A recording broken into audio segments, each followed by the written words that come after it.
India Greece PASSEX. So PASSEX అనేది Pacific మనకి PASSEX అనేది ఎక్సర్సైజ్ అనమాట. సో ఇండియన్ నావీకి అదే విధంగా గ్రీస్ నావీ ఏదైతే ఉందో ఆ గ్రీస్ నావీకి మధ్యలో ఈ ఎక్సర్సైజ్ అనేది నిర్వహించడం జరిగింది. ఎన్నడు జూలై 10, 2025 రోజున ముంబై అరేబియన్ సీలో ఇది నిర్వహించడం జరిగింది. సో బేసిక్గా strength and naval cooperation, interoperability between the Indian navy and అదేవిధంగా గ్రీక్ నావీ మధ్యలో.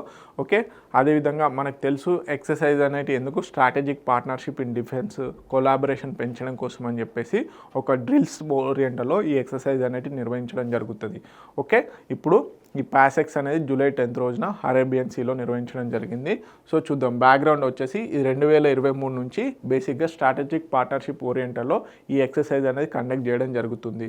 ఓకే, 2024-25లో వచ్చేసి defence cooperation expanding with the air force డ్రిల్స్లో కూడా గ్రీక్ ఆర్మీతోని బేసిక్గా గ్రీక్ కంట్రీతోని కోఆపరేషన్లో భాగంగా నిర్వహించడం జరుగుతుంది.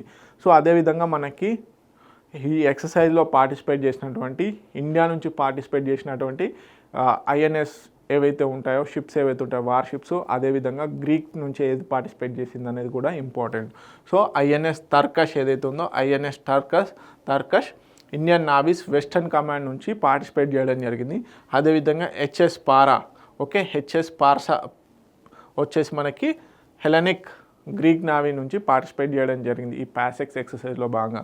ఓకే, తెలుగు మీడియం అభ్యర్థులు ఎవరైతే ఉన్నారో please note it down. PASSEX exercise ఏ రెండు దేశాల మధ్యలో జరుగుతుంది అంటే అదొక నావల్ ఎక్సర్సైజ్, అది వచ్చేసి ఇండియా అండ్ గ్రీక్ కంట్రీస్ మధ్యలో నిర్వహించే ఎక్సర్సైజ్. ఓకే.